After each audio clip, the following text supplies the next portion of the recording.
और मुख्यमंत्री जी के लिए 1932 का जो इशू है ना, वो पहले भी चुनावी मुद्दा था, चुनावी स्टंट था, आज भी चुनावी स्टंट है, और भविष्य में अगर ये फिर चुनाव में जाएंगे ना तो फिर से स्टंट रहेगा। ये नहीं पूरा करेंगे 1932 के खतियान को। मुख्यमंत्री हेमंत सोरेन जी के लिए सिर्फ एक डायलॉग याद आता है कि मैं जो बोलता हूँ वो मैं डेफिनेटली नहीं करता। ये नाटक नौटंकी करने की क्या आवश्यकता थी? हम तो बार बार कह रहे हैं आदिवासी मूलवासियों के साथ हम पल पल पर खड़े हैं, लेकिन जिस सरकार के लिए आदिवासियत का मतलब सिर्फ और सिर्फ सोरेन टाइटल हो, 1932 आधारित फूल प्रूफ नीति नहीं बना सकते थे। ये देना ही नहीं चाहते कि राजनीति समाप्त हो जाएगी इनकी ना साहब। ये आदिवासी मूलवासियों को सिर्फ वोट बैंक बनाकर रखना चाहते हैं, ये उनका विकास नहीं चाहते। कहाँ आ गया इनका? अभी तक 17.5 लाख लोगों को नौकरी मिल जानी चाहिए थी, 32 लाख किसानों का लोन माफ़ होना चाहिए था, 20 लाख जो बेरोजगार है उनको बेरोजगारी भत्ता मिलना चाहिए था। सब वादे थे इनके, सब पे पलट गए। स्थानीय आदिवासी मूलवासियों को हक देने की बात होती है ना संजय जी, तो जैसे आपने माइक छीना ना, माइक हटा लिया ना, ऐसे ही मुख्यमंत्री भी करते हैं। एक कदम आगे बढ़ाते हैं, 2 कदम पीछे हट जाते हैं। और कहाँ ये कहते थे कि 100% यहाँ के स्थानीय लोगों को नौकरी मिलेगी, और 60-40 की नीति को लेकर यह आया। 60% तो संविधान में आरक्षित है स्थानीयों के लिए। अब स्थानीय कौन है यही क्लियर नहीं। यानी यू टर्न करने में मुख्यमंत्री ने तो बिहार के अपने पलटू चाचा को भी पीछे छोड़ दिया। 1932 का जीन एक बार फिर से बाहर निकल करके आ गया है, और इस बार जो सबसे पहले इस मुद्दे को छेड़ा है वो मुख्यमंत्री हेमंत सोरेन खुद हैं। हमारे साथ भाजपा के प्रवक्ता हैं प्रतुल सहदेव जी। प्रतुल जी, अब तो इस बार आप काफ़ी खुश होंगे कि मुख्यमंत्री ने फिर से आप लोग जो चाह रहे हैं 1932 को लेकर के, वो मुख्यमंत्री हेमंत सोरेन भी आप ही की भाषा बोल रहे हैं। देखिए, मुख्यमंत्री हेमंत सोरेन जी के लिए सिर्फ एक डायलॉग याद आता है कि मैं जो बोलता हूँ वो मैं डेफिनेटली नहीं करता हूँ। ये जो बोलते हैं ये कभी करते नहीं। कहाँ आ गया इनका? अभी तक 17.5 लाख लोगों को नौकरी मिल जानी चाहिए थी, 32 लाख किसानों का लोन माफ़ होना चाहिए था, 20 लाख जो बेरोजगार है उनको बेरोजगारी भत्ता मिलना चाहिए था। सब वादे थे इनके, सब पे पलट गए। और 1932 की तो आपको याद दिला दें संजय जी, 2012 में जब अर्जुन मुंडा की सरकार थी तो उस समय इन्होंने इसी मुद्दे पर समर्थन वापस लिया था कि हम 1932 को आधार मानकर नियोजन नीति लाएंगे, और मुख्यमंत्री अर्जुन मुंडा की सरकार को गिरा दिया, खुद मुख्यमंत्री बन गए। 14 महीने में 14 कदम भी नहीं चला इनका स्थानीय नीति का। उस समय भी खूब घपला घोटाला हुआ, सरकार चली गई। 1932 के राग जो था ये शुरू से अलाप रहे थे। और आपको याद दिला दें, 2002 में सबसे पहले माननीय बाबूलाल मरांडी जी हमारे प्रदेश अध्यक्ष ने 1932 के खतियान को आधार मानते हुए 3rd और 4th ग्रेड की नौकरियों में इसका आरक्षण किया था। देखिए, यहाँ बहुत कन्फ्यूजन होता है, लोगों को लगता है कि 1932 का खतियान अगर हम नियोजन नीति में दे रहे हैं तो इसका मतलब कि 1932 के बाद के जो लोग हैं उन्हें भगा दिया जाएगा। खास करके झारखंड मुक्ति मोर्चा के लोग ऐसी अफवाह फैलाते हैं, जबकि भारतीय जनता पार्टी का स्पष्ट मानना है कि 1932 के खतियान के आधार पर जो स्थानीय जो आदिवासी मूलवासी हैं उनको तरजीह देनी चाहिए। ये विधानसभा में लेकर आए 1932 के खतियान को, तो हमने विरोध किया कि भाई अगर रघुवर दास जी ने भी 1985 के कट ऑफ डेट को किया था जिसमें 90% 1 लाख से ज़्यादा सरकारी नौकरियां आदिवासी मूलवासी, तो समर्थन दिया, विरोध कहाँ? नहीं, हमने क्या विरोध किया? हमने विरोध किया विधानसभा के फ्लोर में कि मुख्यमंत्री जी जिसे एक सरकारी संकल्प से ला सकते थे उसके लिए इतना लंबा प्रोसेस क्यों अपना रहे हैं। उनकी नीयत में खोट थी, और उनके विधि विभाग ने कहा कि आप जिस प्रारूप को लेकर जा रहे हैं 1932 का, वो संविधान के विरोध में है और ये नहीं टिकेगा। हमने आग्रह किया मुख्यमंत्री जी सारे प्रावधानों को ठीक कर लें, आप लाएं, 1932 के साथ भारतीय जनता पार्टी मजबूती के साथ खड़ी रहेगी। लेकिन इन्होंने सिर्फ ड्रामेबाजी करने के लिए, जो सिर्फ एक इनके सिग्नेचर से आदेश पारित हो सकता था, उसके लिए इन्होंने लंबा रास्ता अपनाया।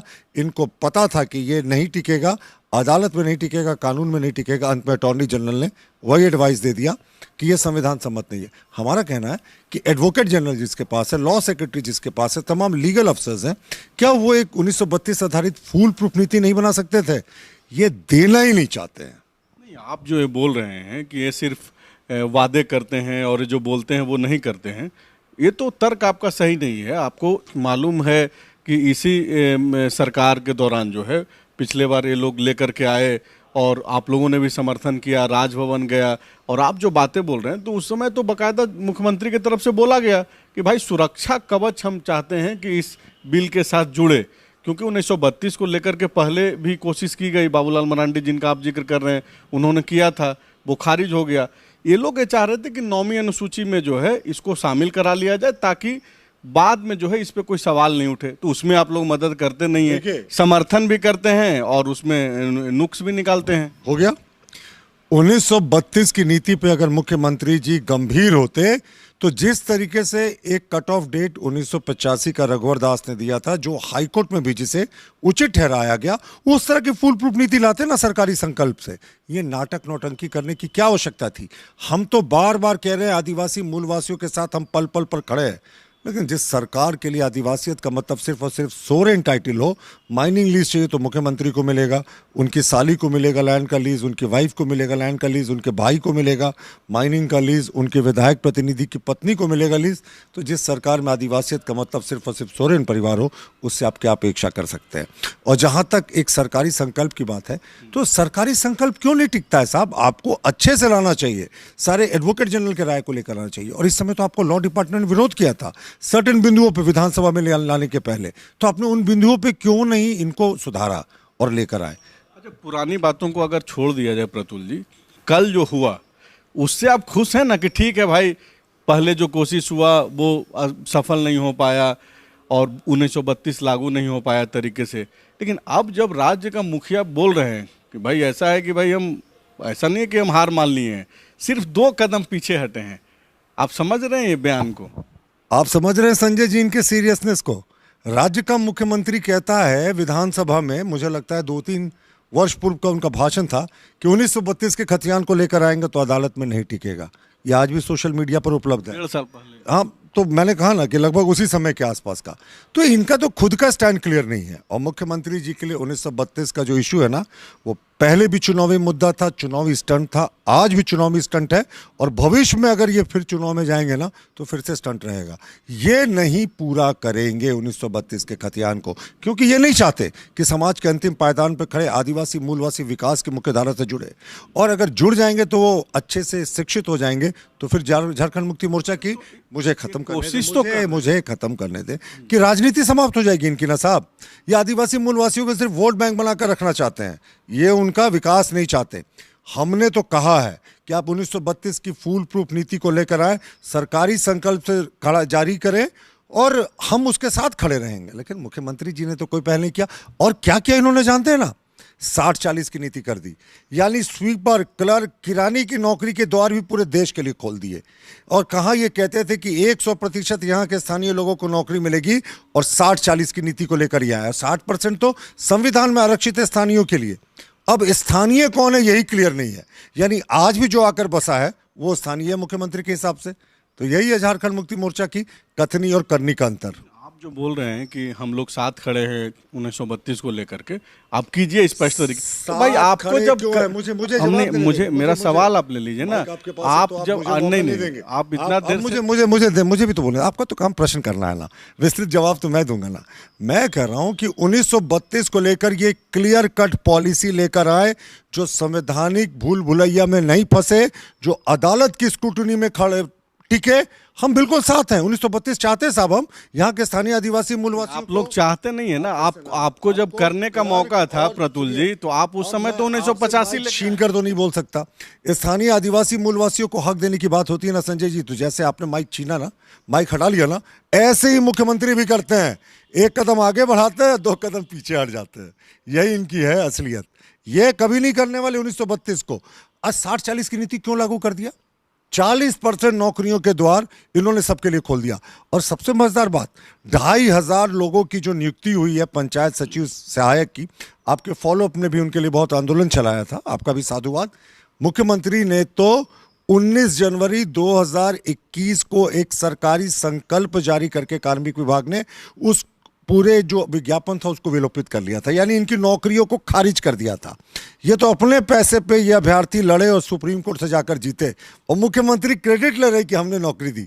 उन्होंने तो संकल्प जारी करके नौकरियों को विलोपित कर लिया था। अच्छा ठीक है, एक सवाल ये है कि अगर आपको लग रहा है कि 1932 पे सिर्फ वो बयानबाजी कर रहे हैं, तो ये जो लोग अब दूसरे चीज़ों पे ध्यान केंद्रित कर रहा है, अचानक से आपको क्या लगता है कि 1932 का जिक्र मुख्यमंत्री ने क्यों किया? वो चुनाव दिख रहा है ना उनको। उनको पता ना कि डुमरी का उपचुनाव है, और डुमरी के उपचुनाव में इनको पता है कि मूलवासी अब उनसे प्रश्न करेंगे कि आपने 1932 का वादा किया था, 3.25 वर्ष हो जाएंगे चुनाव आते आते, तो आपका 1932 कहाँ गया मुख्यमंत्री जी? यानी यू टर्न करने में मुख्यमंत्री ने तो बिहार के अपने पलटू चाचा को भी पीछे छोड़ दिया।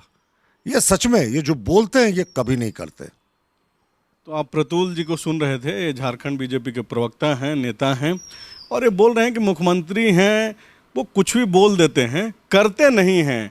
और बाकायदा ये नीतीश कुमार, जिनको तेजस्वी यादव जब नेता प्रतिपक्ष थे उन्होंने उनको पलटू चाचा का जो पद दिया था, उससे ये नवाज रहे हैं सीएम हेमंत को। शुक्रिया। बायोम, जो है मेडिकल प्रिपरेशन का एकमात्र संस्थान, जहां है complete digital classrooms, video lectures, student tracking system, library facility and 100% result oriented rankers batch. Biome, Hinoo एवं नगरा टोली, Ranchi.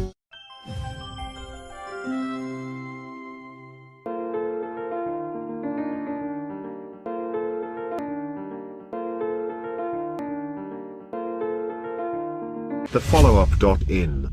Like, share, and subscribe.